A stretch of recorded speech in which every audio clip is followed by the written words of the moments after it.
Hi అండి. ఈరోజు మనం మటన్ ఫ్రై ఎలా తయారు చేసుకోవాలో చూసుకుందాం. ముందుగా మనము ఆనియన్స్, పచ్చిమిర్చి, కొత్తిమీర కట్ చేసి పెట్టుకున్నాము. హాఫ్ కిలో మటన్ ఒక 10 to 11 విజిల్స్ వచ్చే వరకు బాగా ఉడికించి పక్కన పెట్టుకోవాలి. స్టవ్ మీద ఒక కళాయి పెట్టుకొని ఆయిల్ వేసుకొని ఆయిల్ బాగా హీట్ అయిన తర్వాత అందులో కరివేపాకు వేసి ఫ్రై చేయాలి.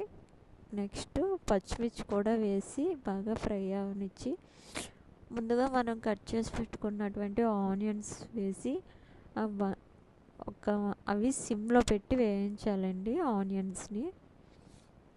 ఆనియన్స్ గోల్డెన్ బ్రౌన్ వచ్చే వరకు సిమ్లో పెట్టి వేయించాలి.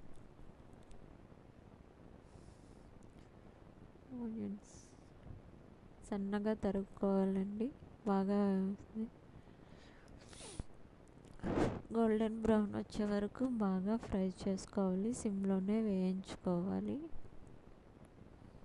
చూడండి, అలా కలుపుతూ ఉండాలి. కలుపుకన్నా వదిలేస్తే మాడిపోతాయి కిందని.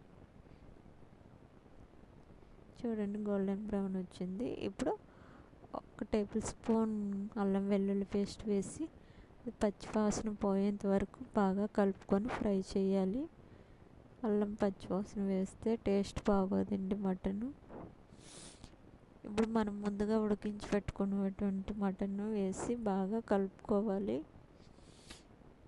అందులో నీరు పోయేటట్టు బాగా కలుపుతూ ఉండాలండి. అలాగా ఇప్పుడు రుచికి సరిపడినంత ఉప్పు వేసి బాగా కలుపుకోవాలి. తర్వాత మనం ఉడికించి పెట్టుకోగా మిగిలిన మటన్ ఉడికించగా మిగిలిన వాటర్ని మిక్స్ చేసి కాసేపు ఉడికించాలండి. ఒక 10 minutes మీడియం ఫ్లేమ్లో ఉడికించుకోవాలి. మూత పెట్టి మీడియం ఫ్లేమ్లో బాగా ఉడికించాలి. 10 minutes తర్వాత మూత తీసి చూస్తే ఇలా దగ్గరికి అయిందండి. ఇప్పుడు మనం ఇందులో కసూరి మేతి యాడ్ చేసాము. అదేవిధంగా 1 tablespoon garam masala, 1 tablespoon ధనియా పౌడర్ అండ్ 2 టేబుల్ స్పూన్ కారం వేసి 2 టేబుల్ స్పూన్ కారం వేసాము. అదేవిధంగా జీరా పౌడర్ కూడా వేసాము. 1/2 టీ స్పూన్ పసుపు వేసి బాగా కలుపుకోవాలి. బాగా కలుపుతున్నాం చూడండి.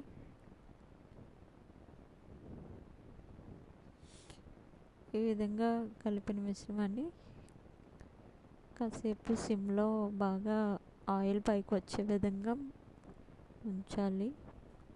మూత పెడుతున్నాం కాసేపు. చూడండి, ఆయిల్ ఎలా పైకి వస్తుందో. మటన్ ఫ్రై చూడండి, ఆయిల్ ఎలా పైకి వచ్చిందో చూస్తున్నారు కదా. ఆయిల్ ఎలా పైకి రావాలి.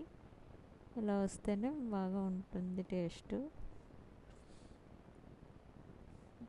ఓకే అండి, మటన్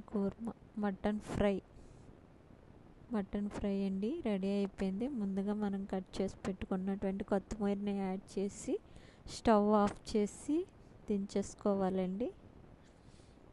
చూడండి మటన్ ఫ్రై ఎలా ఉందో.